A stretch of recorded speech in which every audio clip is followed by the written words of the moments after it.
Hi hello నమస్కారం. నేను miss Satish. Welcome to my YouTube channel.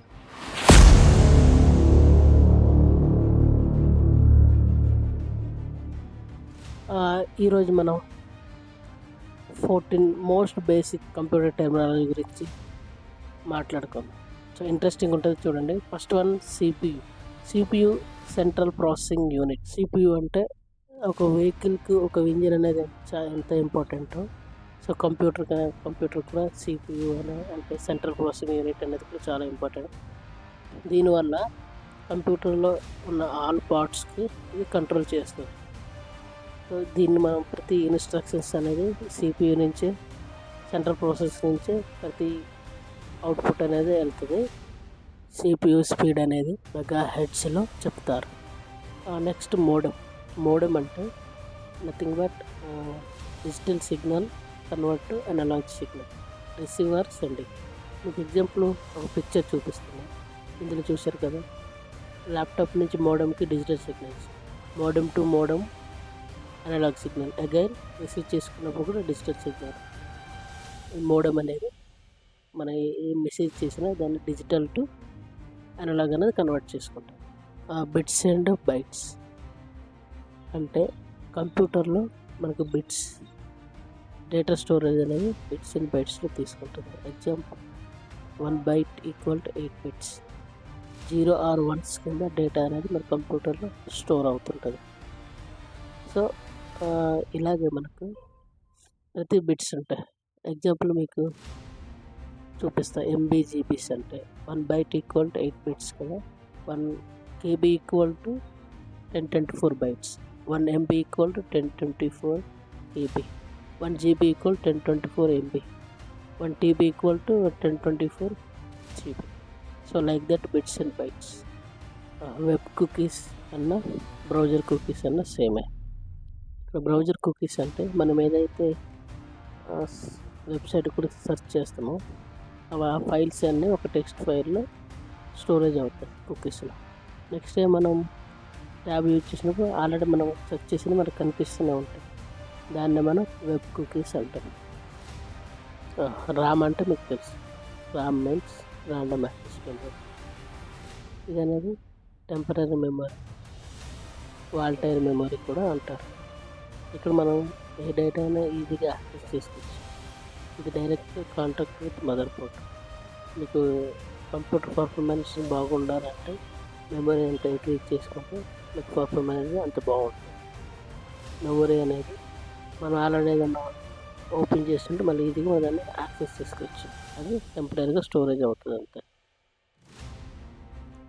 Swarm means unwanted internet advertising that's sent to use number of peoples at a time since 1937.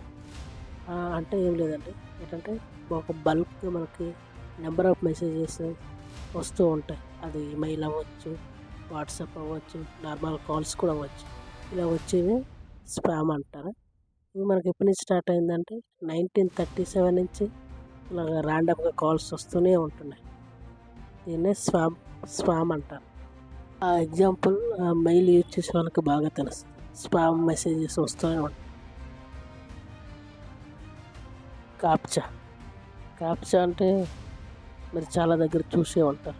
Captcha full form is completely automated public Turing test to tell computers and humans apart.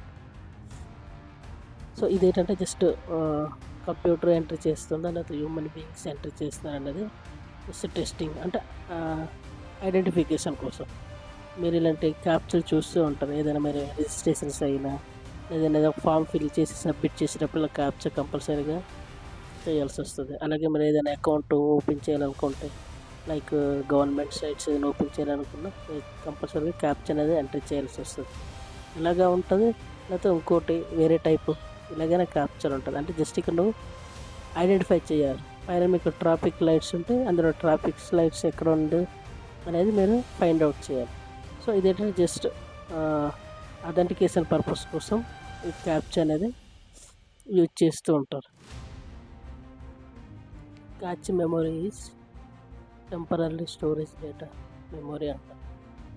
ఇది మనకి ఏంటంటే main స్టోరేజ్కి సపరేట్గా ఈ access అనేది ఉంటుంది. ఎందుకంటే main storage ప్రతిదీ తీసుకోకుండా ఇది సపరేట్గా ఒక డేటా ద్వారా స్టోర్ చేసుకుంటుంది. ఇది మనకు ఎందులో ఉంటుందంటే మీకు ఒక ఇమేజెస్ చూపిస్తున్నా చూడండి. ఇందులో మెమొరీకి అండ్ సిపియూకి మధ్యలో క్యాచ్ మెమరీ అనేది క్రియేట్ అవుతుంది. ఈ మెమొరీ ఏంటంటే మీరు ఎగ్జాంపుల్ ఏదైనా యాప్స్ ఓపెన్ చేసి పెట్టారనుకోండి, మీరు ఎనదర్ యాప్ ఓపెన్ చేసి చూస్తుంటారు. మళ్ళీ ఈ యాప్ కావాలంటే మళ్ళీ మీరు మెనూ వచ్చేసి వెంటనే మీకు ఈ యాప్ అనేది ఓపెన్ అవుతుంది. సో ఎందుకు ఓపెన్ అవుతుంది? అక్కడ క్యాచ్ మెమరీ అనేది స్టోరేజ్ అయింది కాబట్టి వెంటనే ఓపెన్ అవుతుంది. అంటే ఫాస్ట్గా ఓపెన్ అవ్వడానికి, ఫాస్ట్గా యాక్సెస్ చేయడానికి క్యాచ్ మెమరీ అనేది యూజ్ అవుతుంది. Bandwidth and broadband. దీని టూ డిఫరెన్స్ ఏంటంటే బ్యాండ్ విడ్త్ అనేది స్పెసిఫిక్ టైంలో ఒక డేటా అనేది ఎంత స్పీడ్లో ట్రాన్స్ఫర్ అవుతుందని తెలియడమే బ్యాండ్ విడ్త్ అంటారు. అలాగే బ్రాడ్ బ్యాండ్ అంటే ఒక కంప్యూటర్ యూజర్ అనేవాడు ఇంటర్నెట్ కనెక్ట్ అయ్యి స్పీడ్ను మెజర్ చేసేది broad band. A port is any connection point between computer and and internal or external devices. External ports అంటే ప్రింటర్స్, మోడమ్స్, కీబోర్డ్, ఇవన్నీ కంప్యూటర్కి ఎక్స్టర్నల్గా అంటే బయట నుంచి కనెక్ట్ చేస్తాం. ఇంటర్నల్ పోర్ట్స్ అంటే ఆల్రెడీ మనం మదర్ బోర్డ్లో డివిడి కానీ హార్డ్ డ్రైవ్స్ కనెక్ట్ చేస్తాం. ఇవి యూజ్ చేసేవి ఏంటంటే పోర్ట్స్. ఇందులో మనకి చాలా టైప్స్ ఆఫ్ పోర్ట్స్ ఉంటాయి. Parallel ports, serial ports, universal serial bus అంటే యూఎస్బి పోర్ట్స్ కూడా ఉంటాయి. వరల్డ్ వైడ్ వెబ్ అంటే చాలామంది తెలియదు, బట్ డబ్ల్యూడబ్ల్యూ అంటే అందరికీ తెలుసు. సో డబ్ల్యూడబ్ల్యూని వరల్డ్ వైడ్ వెబ్ అంటారు. మనం ఇంటర్నెట్ యూజ్ చేసుకొని ఏ వెబ్సైట్నైనా మనం యాక్సెస్ చేసుకుంటున్నాం. Like image, videos and photos ఏవి కావాలన్నా మనం డబ్ల్యూడబ్ల్యూ యూజ్ చేసుకొని చూస్తాం అన్నమాట. సో నెక్స్ట్ ఇంటర్నెట్ అంటే టూ డివైస్ కన్నా ఎక్కువ కనెక్ట్ అయ్యి డేటా ట్రాన్స్ఫర్ అనేది జరుగుతుంది, దాన్ని ఇంటర్నెట్ అని అంటారు. నెక్స్ట్ మాల్వేర్ అంటే ఇది లైక్ హ్యాకర్స్ అనేవాళ్ళు మన సిస్టమ్స్ ఉన్న డేటా హ్యాక్ చేయడం కోసం కొన్ని వారి సాఫ్ట్వేర్స్ అనేది మనకు అన్వాంటెడ్ లింక్ ద్వారా మన సిస్టమ్స్ పంపిస్తుంటారు. ఎప్పుడైతే అది మనం క్లిక్ చేసినా లేకపోతే ఓపెన్ చేసినా అయితే మన సిస్టంలోకి యాక్సెస్ అయ్యి మన దగ్గర ఉన్న ఇన్ఫర్మేషన్ అనేది వాళ్ళకి తీసుకుంటారు, లేదా ఫైల్స్ అనేది మనం మళ్ళీ నెక్స్ట్ టైం యూజ్ చేయలేదంటే ఎన్క్రిప్ట్ అయిపోతుంది. డేటా అనేది డ్యామేజ్ కూడా అవ్వదు. వాళ్ళు ఏం చేస్తారంటే ఫర్ అమౌంట్ కోసం అలాగే అమౌంట్ ఇస్తే మీకు డేటా అనేది మీకు చూపిస్తారు. అంటే మన సిస్టమ్ కూడా యూజ్ చేయలేము. వాళ్ళు ఒక సాఫ్ట్వేర్ వేసి దాన్ని మనం ఎంటర్ కూడా చేయలేనంత విధంగా వాళ్ళు ఆ విధంగా మాల్వేర్ అనేది క్రియేట్ చేసుకుంటారు. మనం రీసెంట్గా చాలా అటాక్స్ ఉంటాం. మైక్రోసాఫ్ట్ అలాగే సమ్వన్ హ్యాక్ చేశారని అమౌంట్ అడిగారని.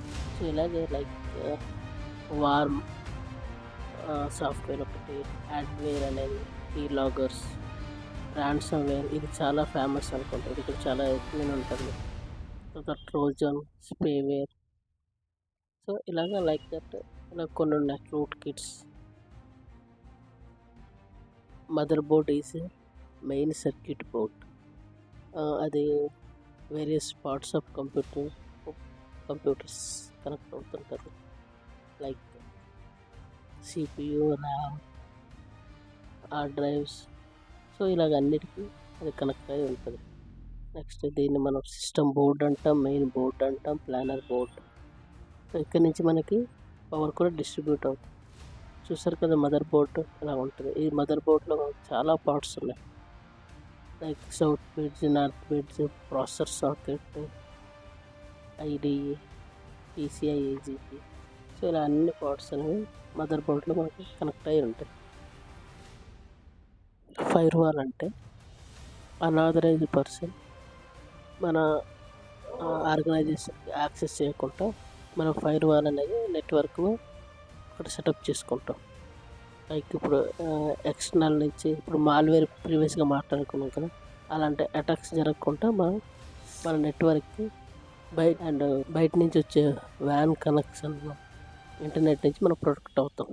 సో మనం సమ్ ఐపీస్ అనేది రెస్ట్రిక్షన్ చేస్తాం, అంటే మన ఐపీస్కి అలౌ చేసేలాగా.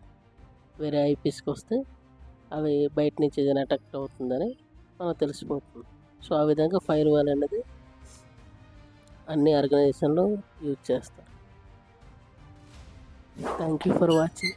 మీకు ఈ కంటెంట్ నచ్చినట్లయితే లైక్ చేయండి, షేర్ చేయండి, సబ్స్క్రైబ్ చేసుకోండి. Thank you all.